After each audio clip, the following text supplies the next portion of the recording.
Hello, everyone, and welcome to our virtual webinar on how to build a secure culture. Today, we're going to be chatting about the anatomy of building a secure culture and taking that further into October, Cybersecurity Awareness Month, and beyond. So just some housekeeping before I introduce Dan and Sharif. This webinar is being recorded, and as always, we'll put it on our YouTube channel and share that with all the attendees today. Feel free to post your questions in the message section for either of our hosts to go through at the end of the webinar. And we only assign about an hour, so we'll be covering your questions at the end of the webinar. We've got two experts today in the industry, Dan and Sharif. I'll quickly hand over to them to introduce themselves before we get started. Dan, Sharif, over to you. Thanks, Les. Sharif, I'll go first. Dan Thornton, co-founder and CEO at Goldfish. We are a cybersecurity awareness training company. That is it. That's my intro. Sharif, over to you, mate. Good stuff. Yeah, so Sharif Gardner. So I head up all of the business that we do with the SANS Institute for the Military and Law Enforcement across the UK, Ireland and Nordics. I work with our clients on sort of deep technical specialist training, but also our security awareness managers within those clients as well. So really get a sense of how different organizations approach security culture in that space. Awesome. Thank you for that. So yeah, the first of the 5 topics that we'll go through today is the anatomy of secure culture, what it is and why it matters. So to get things started, Dan, I think maybe you can get us started on this one. My first question is, what are the core components of a secure culture? Cool, Les. So core components, and we'll talk through these, throughout the session today, sort of these core components. And I'd say the number one, probably one of the most important components, and we'll come back to it a lot, is leadership buy-in. It's absolutely critical. Without executives and managers leading by example in an organization, the security culture is dead on arrival. There's no chance it's ever going to happen. So your executives, your leadership, they need to champion security culture, security awareness, security hygiene, whatever we're referring to today. They can't just be the ones funding it. They've got to champion it. I think, agreed on that, Dan. I mean, we've definitely seen that. If you do not have that leadership buy-in, you're pretty doomed from the start, because again, it just then becomes a tick box sort of it. Another one really for me is about continuous education. Time and time again, we see very much compliance tick boxed. Do your annual security awareness stuff, and then you've ticked that box of compliance. But as we probably all know or should know, the attackers, they're not just working once a year. They're constantly going after these organizations. So it's just about making sure that behaviors, it drives the habit, and also it drives the expectation, because there's a lot of organizations, when you're walking into a high security government building, no one's complaining about the security procedures when you go into an organization like that. So that's a continuous cycle of every single day when you're going into those type of facilities. Now, I'm not saying that that's for every organization, but just making sure that it's front of mind. Various different methods of how you're communicating that through education is critical. Yeah, Sheriff. I'd say next most important for me would be accountability. A lot of people in organizations, want to point to your IT manager or your security manager or the IT department. Security is an IT problem. And so, we need to build the culture and build towards culture that it's everyone's responsibility, from the intern to the CEO. Blame shifting is not going to help any organization sort of build up this culture and approach to security. So, accountability is culture. Everyone needs to be taking part in it. We can't be pushing it to the IT. Everyone needs to be embracing it. So I'd say accountability is probably the next core component there as well. Well, I think with that as well, well, this comes to my next point really, and it just continues on from the last one of continuous education. It's that clear comms piece. It's making sure exactly that, everybody's accountable at their end of the spectrum, whatever it is, whether you're deep within the IT specialist role, or whether you're working with a HR department and you're dealing with, deep sensitive employee records on a daily basis. It's just making sure that there's clear communication across all lines and clear communication in the message as well. You're not going to communicate security awareness to your software developers in the same way necessarily as you are, your HR departments and your accounting departments. So it's just making sure that communication is fit for purpose for the audience that you're presenting it to. Because again, if they don't understand it because it's double Dutch to them, you're going to struggle to get that buy-in at every level. Yeah, 100%, Sheriff. I'd say next thing for us that's really important and something that we really push on our customers and companies that we've worked with before, and a lot of our partners are very good at doing this as well, is pushing positive reinforcement. So we always talk about the carrot and the stick, and how do you get people to change behavior? How do you get people to pay attention to what you're doing and what you're trying to push? And you've got that carrot and stick element, and how do you get people to do what you want them to do? And when we're talking about security and security culture, the positive reinforcement is such a core element. It's such a core component of this. So, we need to be rewarding secure behaviors. A lot of people, this is new. We've been rewarding secure behavior. We've been building safety cultures in organizations, large and small, for decades now. This is really the start of it from a security perspective now. We've never really, before 10 years ago, security wasn't everybody's problem. Security wasn't caused by every employee in an organization. We need everybody to change their behavior, and by hitting everybody with a stick and threatening everybody with their jobs, it's not going to help people change. It's not going to build this positive culture. So rewarding secure behaviors is a great way to go about doing that. If you catch somebody, if somebody is spotting emails, phishing emails, consistently, if they're reporting phishing emails, if they are spotting different sort of suspicious actions in the organization, we need to be rewarding this. We need to be calling them out and making a show of it and celebrate these wins. So I'd say that's really a core component to building a strong culture as well. I think, with that, Dan, as well, just to finish on what you're saying, it's not just the positive reinforcement. It's making those messages engaging. I mean, that's what I love about when working with you guys, in terms of when we geek off on some of this stuff. The goldfish messaging is generally positive. It looks cool. You've got the nice characters, and it's just making sure you make that engagingly positive as well in that sense. And I think for me, that one final thing I think for me on this is probably the integration into everyday work life and personal life as well.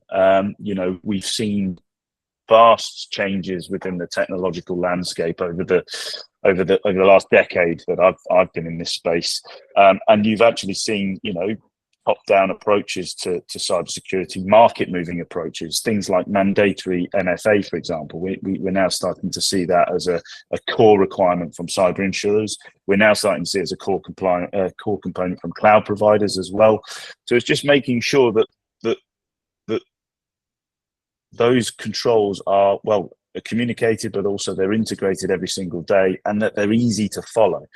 Now, easy to follow is always quite tricky, because with all security, typically there's an extra layer of something that you're asking the human to do, whether that's a phishing simulation exercise, whether that's logging in to their two-factor authentication. And yes, that can feel like it's a pain, but if you're educating people as to why you're doing that and why it's so important, it just makes the pill a little bit easier to swallow. So it's just making sure that it's integrated into your everyday workflow, and obviously all of the other stuff as we've discussed, about positive reinforcement, clear communication, etc. Yeah, I guess a follow-up question on that is, obviously we all know that October is Cybersecurity Awareness Month. So why is it essential for organizations to prioritize these above mentioned elements specifically during Cybersecurity Awareness Month in October? Yes, I think it's really necessary for people to do it, every single month of the year.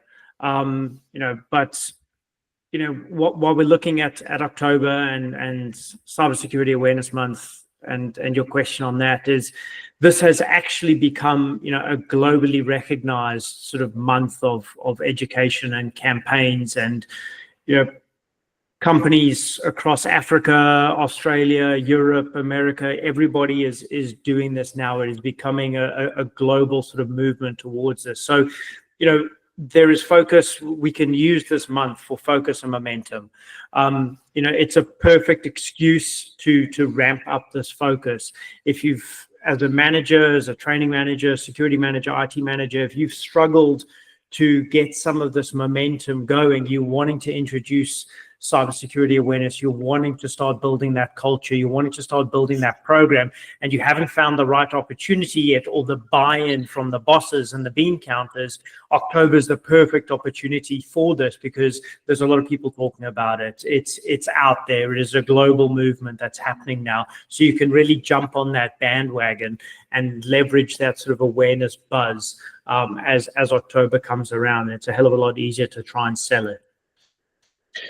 Yeah, I couldn't agree more. And I think, I was chatting to S about this separately when prepping for this, is if it was Christmas every single month, we'd soon zone out, even our kids probably would. Well, maybe they wouldn't, but we definitely would. And I think, Cyber Awareness Month, you've got to let it have its month. It is important. It is critical. It's critical to international, national, and all other areas of security in terms of getting that engagement. So you've got to capitalize on those sort of training engagement peaks. People are liking stuff. People are sharing stuff. People are primed to listen, essentially.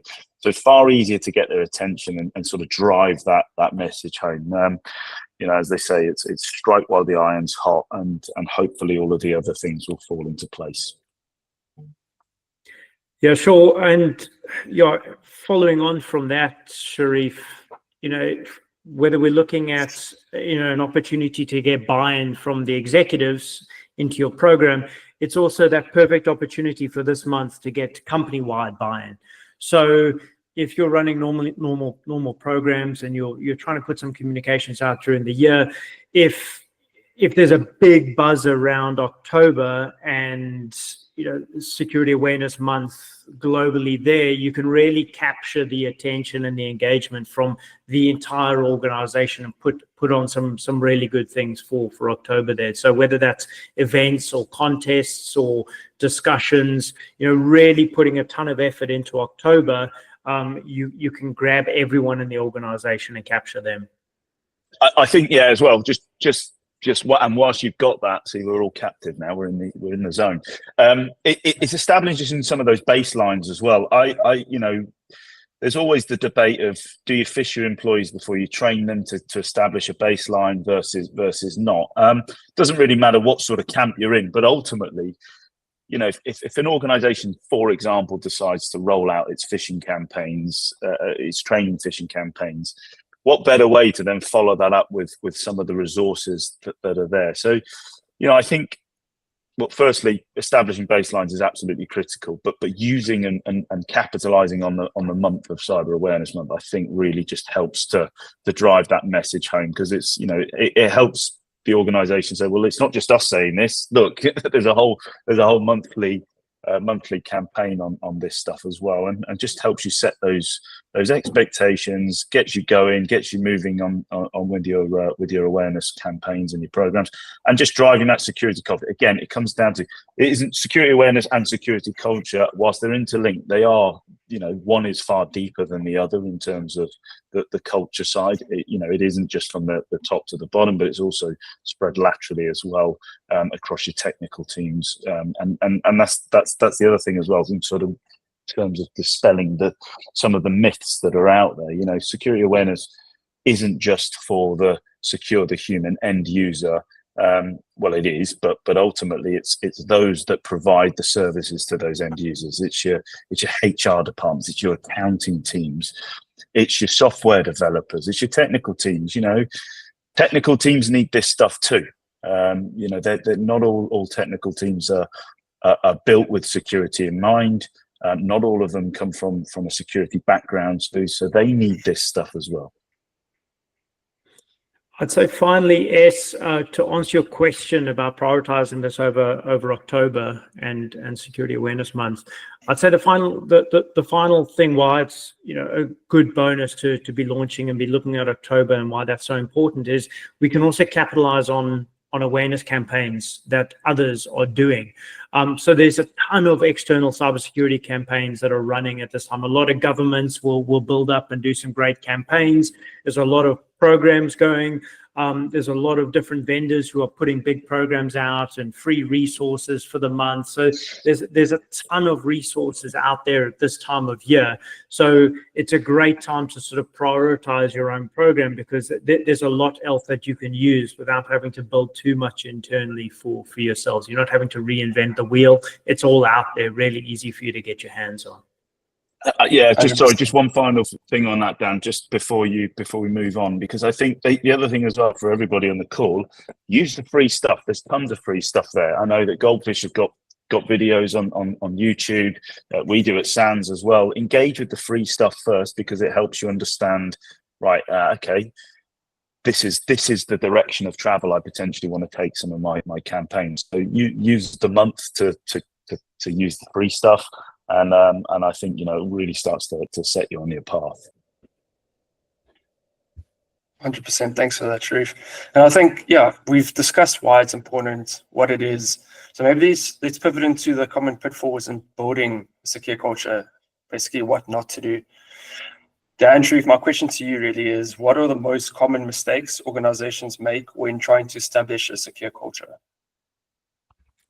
I'd say Dan, first, if you want, I'm happy to. You go for it, mate. You go first.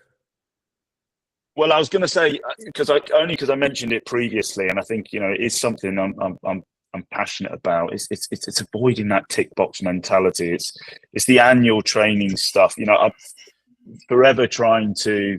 Certainly, when I was rolling some of this stuff out, when I was in a previous life, let's just say in the cyber insurance industry, trying to assess an organization's security culture when they were presenting to you, well, yes, we run security awareness camp training, and we do it once a year, or we do it twice a year.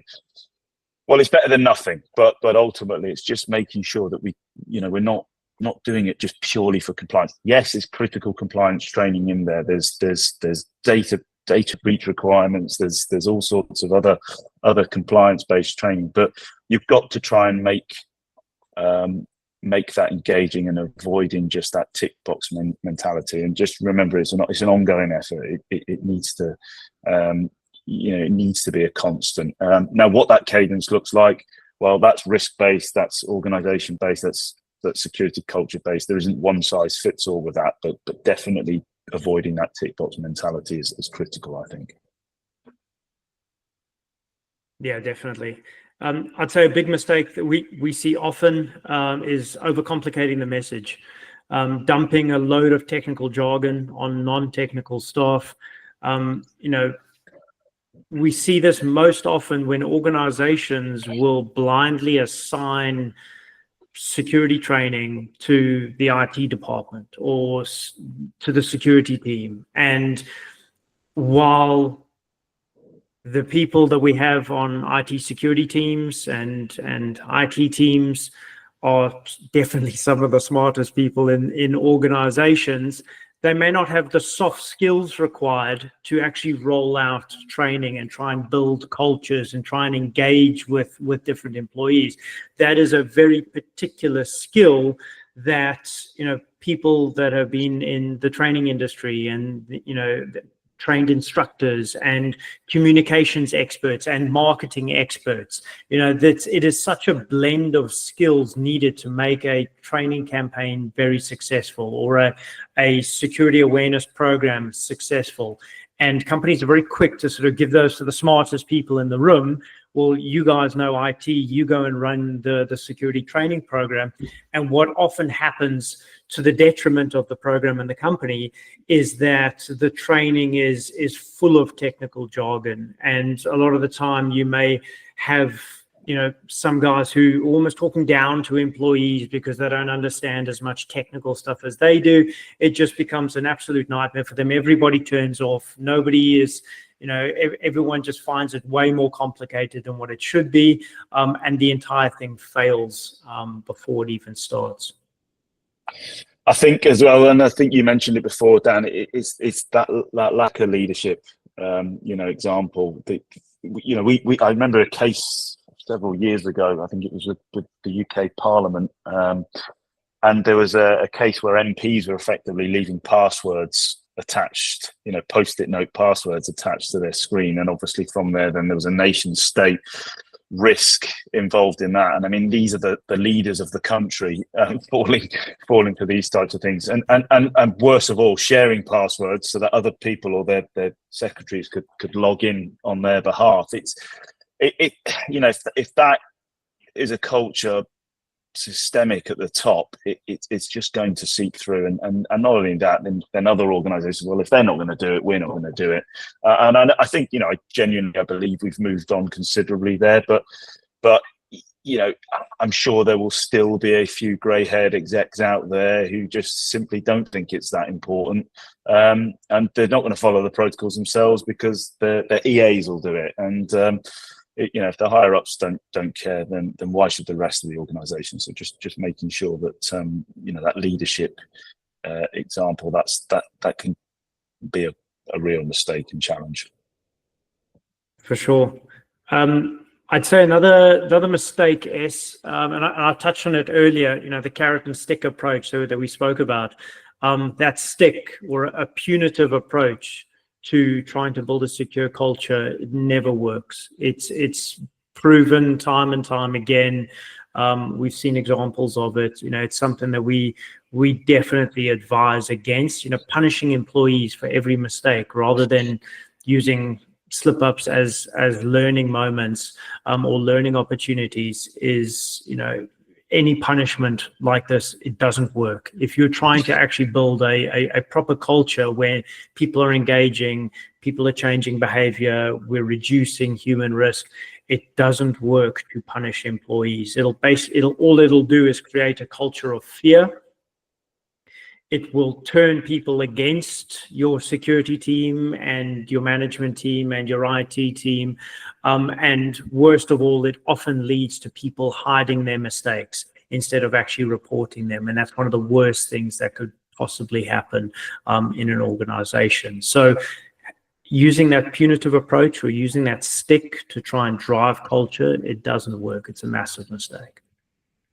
Yeah, I've got a couple of, just to tail in on that punitive approach. There's a couple of examples that I can think of, actually. Well, I say one's just a statement, really, is, whilst prevention is ideal, detection is a must, but detection without response has little or no value. That's something that we have that sort of weaved into our courses here at SANS.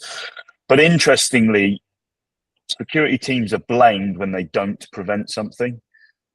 People are blamed when they don't prevent something. They're not rewarded or they're not given a pat on the back for the discovery. It's always why did we let this happen in the first place, which is always good to assess why things happen in the first place, but you've still got to reward.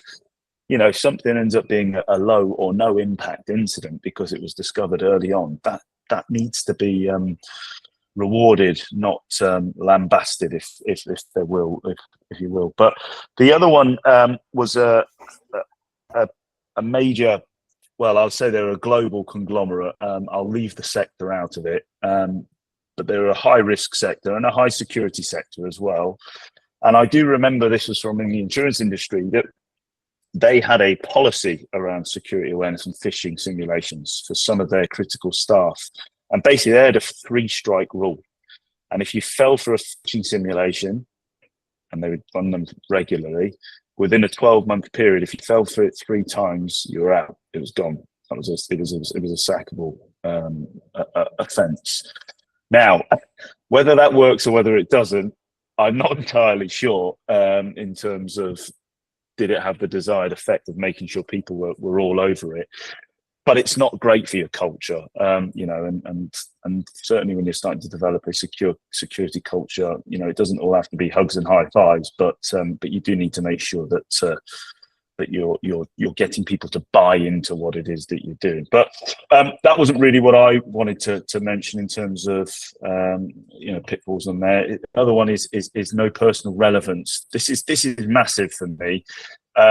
When we're going through our security awareness training modules, it's all geared around protecting the corporate entity, protecting the corporate system.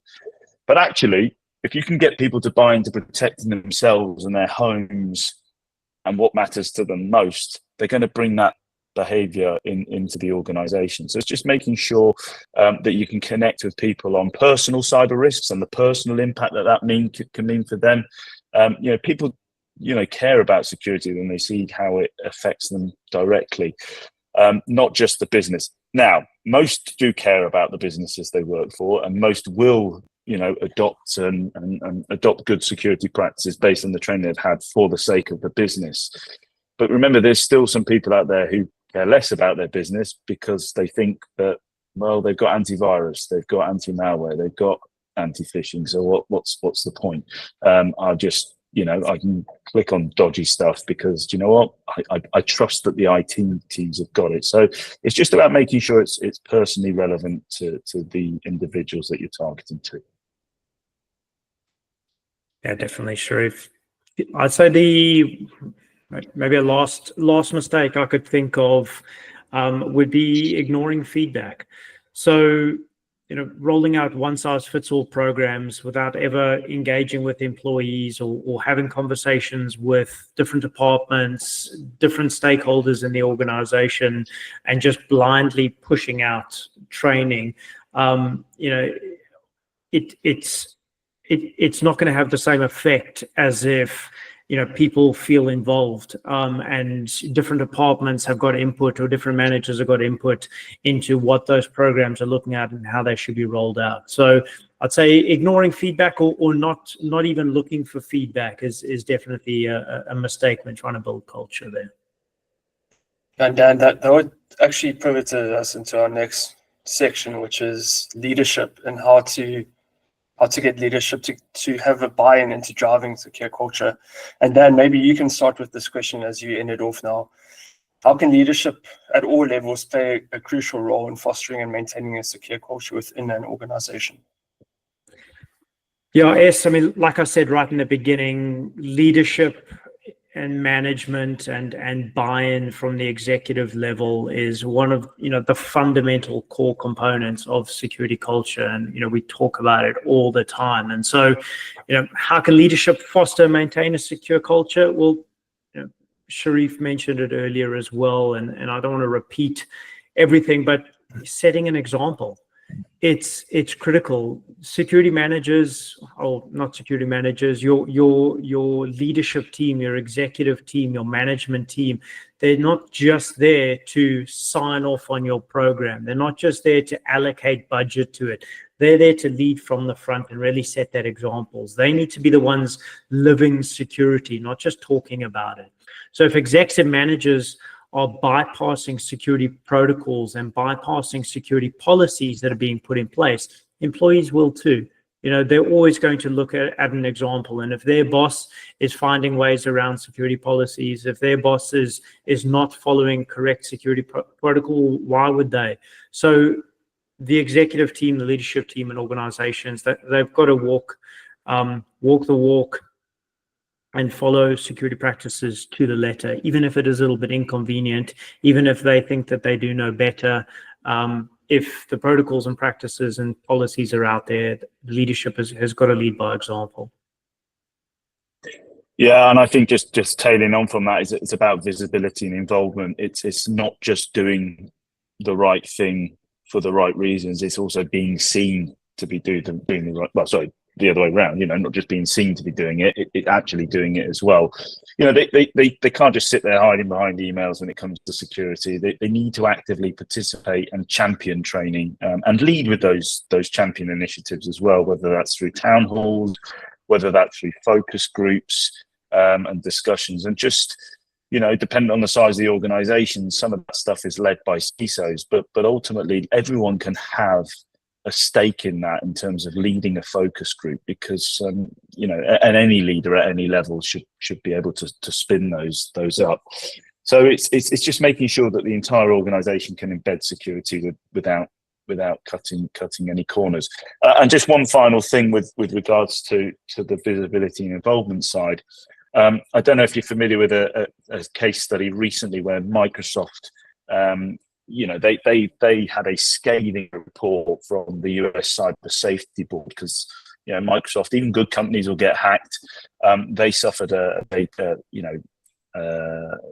incident from state-sponsored Chinese hackers. But ultimately, as a result of that, and again, remember, it comes down to that response. That Dan mentioned about the reporting of the responses earlier, but it's about making sure that you respond effectively. And what Microsoft have done is quite interesting. I've actually written it down because I didn't want to forget it. But what they've now created is board remuneration based on hitting set security targets. That's unprecedented. That's unheard of. That's basically saying, in order for you to receive your bonuses at the end of the year, we need to be hitting our security targets. I can't think of anything better in terms of setting the example and holding them to account and making sure that the world knows that these guys are having to take this seriously. So really good response from Microsoft there. And following on from your point about walking the walk and walking the talk there, Sharif, I'd say leadership teams, boards, executive teams, they need to put their money where their mouth is. A lot of companies are very keen to talk security and very keen to talk compliance and talk culture, and everybody wants to reduce that human risk element, but very few of them are willing to actually allocate the funding correctly for it and really budget and put correct budget aside for that. Unfortunately, so many businesses, their budget goes flying out the window. They want to do security, but it all goes into the technical side of things and chasing new technical gadgets and gizmos and forgetting about that human element of security and building that secure culture. So, security initiatives die without proper funding and time allocation. Leadership has to look at it. They have to allocate resources. That's both people and money. So an entire organization can embed security without cutting corners if they've got the right funding, if they've got the right resources, the right people, the right funding. Then security can happen. Without that, it's a pipe dream. It'll never happen. So the bean counters, the executives, the board,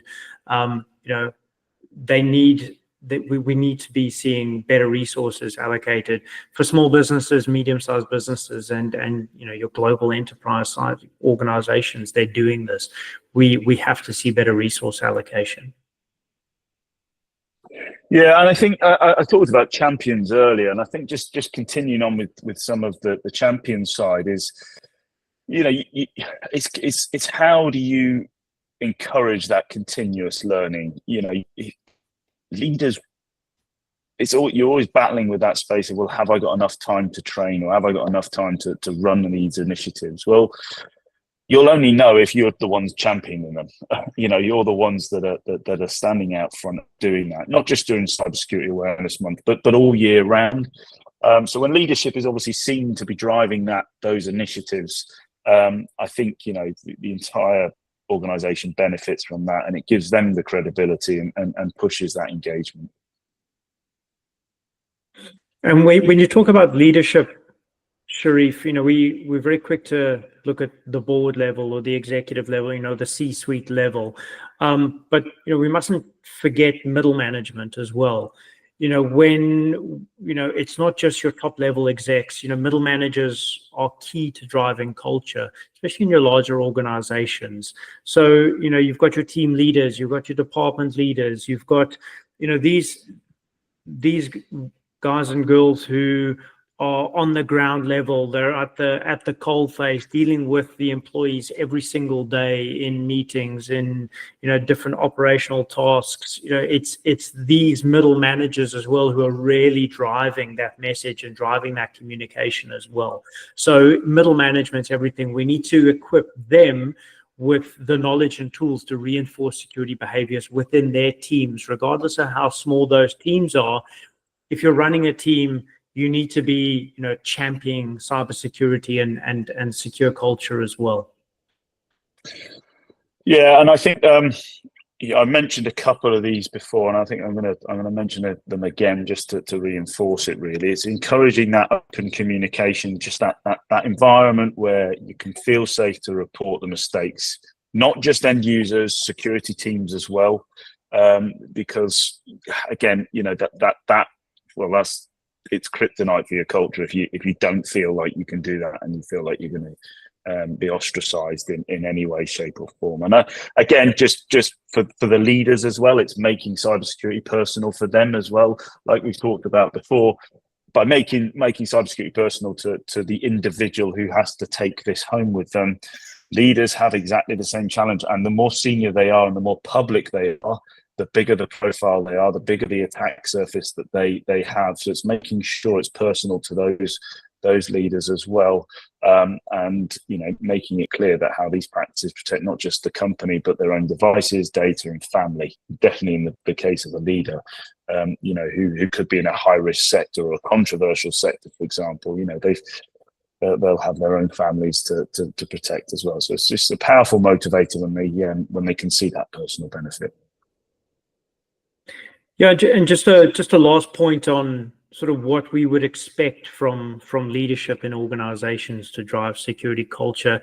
The support and the championing of initiatives. It needs to happen, at all management levels in the organization. We would expect them, as part of their role as a management role, is to help drive that culture by publicly supporting security initiatives. So as managers, making noise about security as often as possible. We've seen this develop over years in safety cultures and in the safety industry. It's embedded now in how managers are. They're constantly talking about safety in certain industries, but we really need to see this with security now. So they need to start making more noise at all levels of leadership. So they should be vocal internally and externally. So about the importance of secure culture, whether that's through company newsletters, whether it's internal meetings and they're having safety moments, or whether they're talking on social media about their company and about secure culture at their company. Leadership needs to be visibly supporting this cause, and it'll get everybody up for it and sort of building towards that program and culture. Yeah. I mean, exactly that. And with that, then you've got to celebrate the successes as well. If you get it right, it's important people know that they've got it right. And that's not just from a reporting component, that's also a campaign component. If your cyber awareness stuff during cyber awareness month is or your teams or your marketing teams or your security teams are presenting good initiatives, you absolutely got to celebrate those wins, big or small, because then it just drives and motivates people in the right way to continue to develop those good campaigns, but also continues to reward the right behavior as well. Yeah. We've spoken obviously about championing and getting leadership buy-in. So I think now let's maybe chat about some other effective strategies of actively engaging employees. Dan, are there other ways to do this? Definitely, yes. Engaging employees is I would say, one of the most important things, if we're wanting to change behavior in an organization, if we're wanting to grow a culture of security in an organization, without the employees, you're nowhere. Without engaging with them and getting them to understand, getting them to participate, getting them to take part in well, it's not a culture then. So engaging employees is absolutely everything. And a lot of the time it can be very, very difficult. Employees, for a number of different reasons, they don't want to take part. They don't want to engage. They're run off their feet. They're working 10-hour days, 5-6 days a week. The last thing they want to do is somebody else's job. This is IT's job. This is not my job. I'm doing marketing. I'm doing accounting. I'm doing HR. I'm doing operations.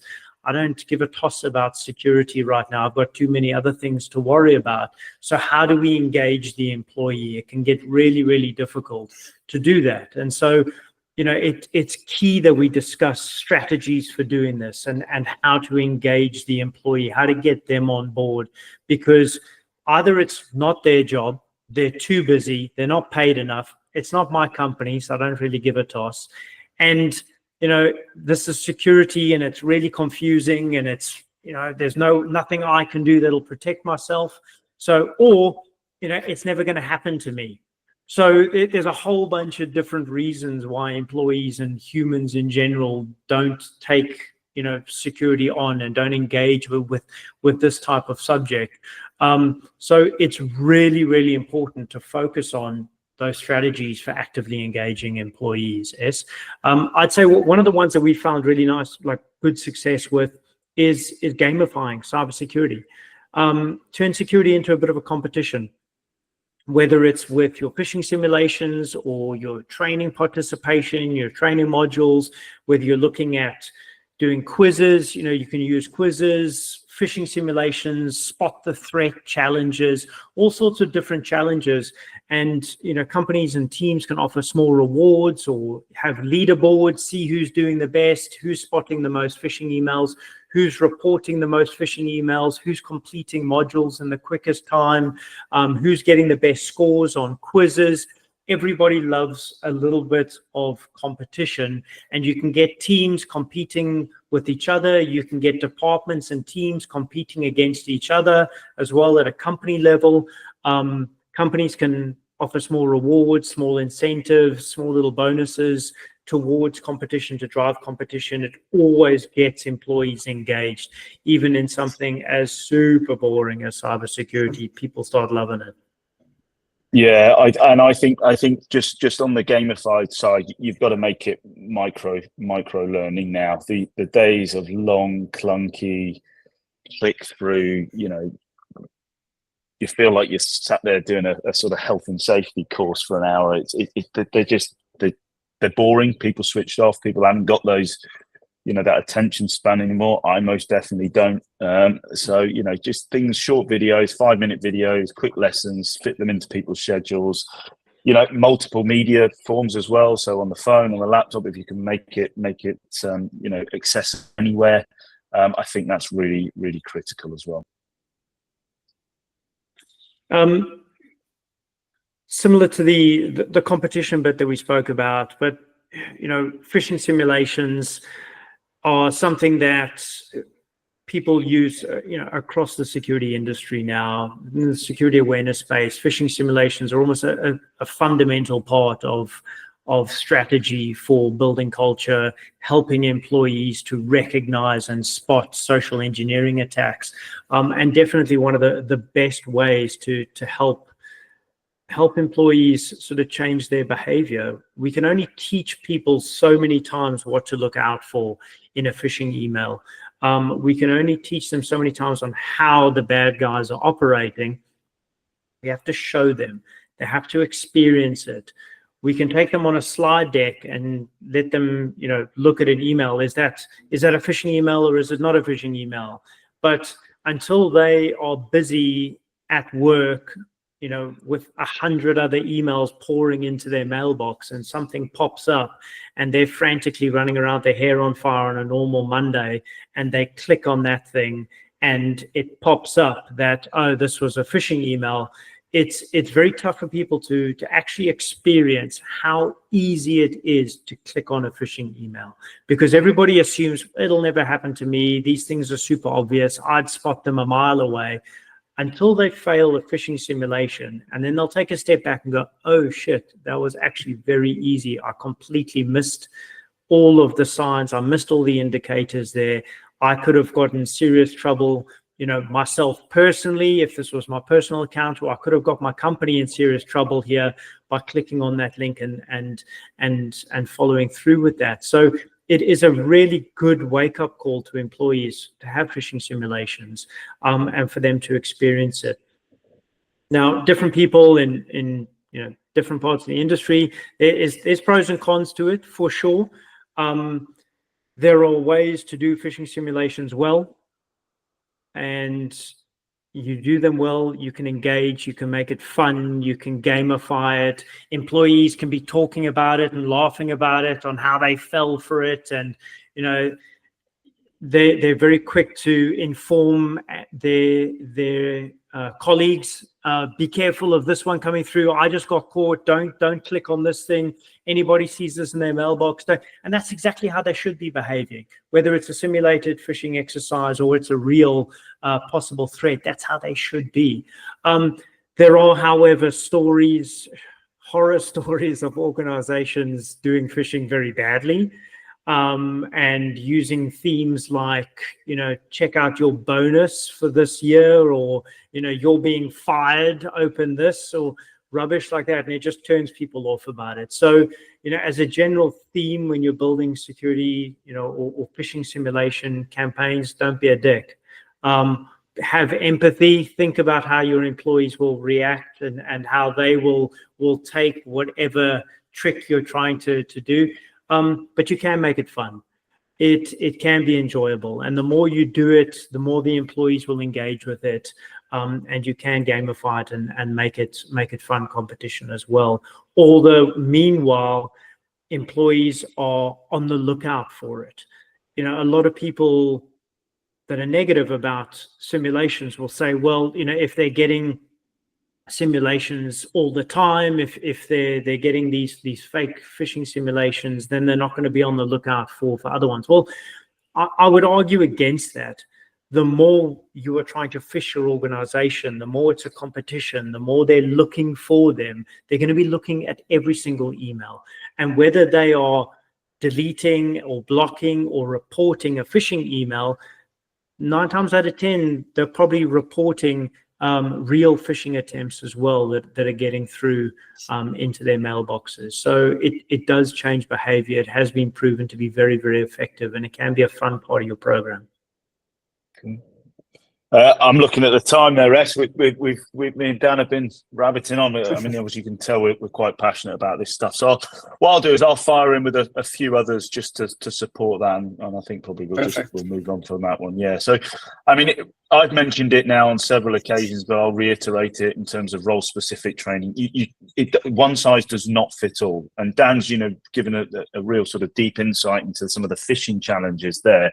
Well, it's the same when you're phishing different departments. Your security teams will have a different problem, and by the way, are not immune from falling for phishing simulation attempts as well, to that of your marketing department. So it's just making sure that your learning, your phishing simulations is role specific, using real life examples. People need to know that it's happened before to someone else, and that makes it relatable, and particularly, especially in their own industry as well. So their own industry, their own sort of same size and sector, and and their own department as well, using real life examples of where this has happened to someone like you before. We've talked about incentivizing security as well, rewarding employees. I know there can sometimes be some compliance challenges with this, depending on the sector that you might be operating in or working with. But incentivizing good security and reporting it as well, and just that feedback, that positive feedback. Something that I've done quite a lot as well in my time is those interactive workshops, ditching the sort of boring PowerPoint stuff, getting the training hands-on. Dan and I have done this for many, many years, but crisis simulation exercises, tabletop exercises with the executive teams. I've done gamified tabletop exercises to get them really engaged with it as well. Because again, cyber can be a mythical beast to a lot of people, and unless they're seeing it and feeling it, it's very, very difficult sometimes to think it's ever going to happen to you. And then just frequent communication, just keeping that conversation going. Use Cyber Awareness Month as that springboard to keep those comms going. But that's about it really in terms of practical strategies, I think, from my side. I just jump on there quickly, Sharif, on that last one, that frequent communication. Security awareness vendors and security awareness practitioners, we think about training, and it's about, here's training courses, or here's a training module, here's a training video, and maybe we'll throw in a quiz, and there's phishing simulations as well. But that frequent communication is absolutely critical here. It's more than just educating. It's not just educating them about the dangers. It's not just educating them about the best practices and best behaviors. That frequent communication is going to change the way that they go about their business on a day-to-day. If they're constantly being reminded, if they're constantly surrounded by communication on this, they will start to change their behavior. So if you look at it, it's almost like it's marketing for security. You're constantly hearing the message. You're seeing it on the notice boards at work. You're seeing it on posters. You're seeing it on screensavers. Every company newsletter on that Friday newsletter has got a security bit in there. Every meeting that you're having, there's a security, almost like a little toolbox talk. You're having a security moment. Before starting meetings, you're constantly hearing about security, and these behaviors. And the more that companies use it, the more that they engage with it. Talk to your communications teams, talk to your marketing teams, talk to, this is a communications piece more than a training piece as well. So it's really, really important there. That last point was very, very super important, I think, for engaging employees. 100%, Dan. Thanks for that. And I think we've got a few minutes left. I think let's maybe wrap up the next 5 to 7 minutes just with the last theme. Obviously, we've discussed why it's important and how to implement it, some strategies. But now the audience might be asking, what metrics or method can organizations use to assess effectiveness of their security culture? Do you have any suggestions, Dan? Sure, yes. So, the vast majority of programs out there, your basic metrics, your obvious metrics that you're going to be looking at is firstly your training. Who's engaging with the training? Are they completing the training? How long are they taking to do the training? That's all very basic methods, obvious stuff from a learning point of view. Are they engaging with the quizzes? How are they doing in the quizzes? Are they struggling to get through quizzes and pass those? So these are core metrics that your training team or your security team can look at, and people are struggling there, that they can engage with those employees and sort of help with them if they're really struggling with certain subjects or certain topics there. The next one is your phishing simulation. We've spoken a lot about phishing simulations. Everybody knows about phishing simulations there. And the core metrics there, are emails being opened? Are links being clicked on? Is data being provided onto fake login pages as part of those simulations? These are really core metrics that need to be tracked so we can see where people are consistently slipping up on this. But I would say probably one of the most important metrics across your training and your phishing there is report rates. Not just for your simulations, but reporting overall. If companies want to measure effectiveness of culture change, of behavior change, and sort of building that security element in the organization, before you start your programs, look at what your reporting rate is. How many report tickets is your security team getting in? How many support tickets or report reports are coming into your IT team on a weekly basis, on a monthly basis. Then you start your program, you start your communications, you talk about how important reporting is, you talk about these threats, you talk about the role of the employees in alerting the security team and everyone's business. Then you track how your report rates increase over time. And what that shows is actual behavior change. Somebody not clicking on a phishing email is not he didn't do something. Great metric. Somebody physically going and stopping what they're doing and forwarding that to the IT team, or clicking on the report button, or phoning the security team to say, listen, I've got something suspicious in my mailbox. Can you guys help? That's somebody changing their behavior. That's somebody taking an active role in security in an organization. And it's one of the most beautiful metrics in security awareness, is when people start participating in security. So it's a really, really key metric to have. I think, yeah, one probably final one from me on this. I think we're probably just conscious of time on this, but for me, it's policy compliance and violations. If you have policies in place, you need to have a way of measuring and monitoring adherence to those policies, not in a pokey stick way, but ultimately you need to understand whether your policies are hitting home, whether the messaging of them is right, whether that's on your multi-factor authentication, your device encryption. People updating their devices is a critical one in organizations, because you are requiring them to do that at an end user level as well. So it's making sure that they're doing these things within the timeframes that you set as well. So yeah, I mean, it's a great way of understanding what security control culture and behaviors are looking like at a tactical level. Awesome. Dan, Sharif, thank you so much for your time and your insight. We really appreciate it. And obviously to the audience as well, thank you for joining. As I mentioned, this is recorded. We're going to throw it up on the YouTube channel, and I'll send this link through to attendees. Thank you so much for your time. We'll catch you in the next one. Cheers. Thanks very much, everyone. Cheers. Thanks, guys. Thanks, mate.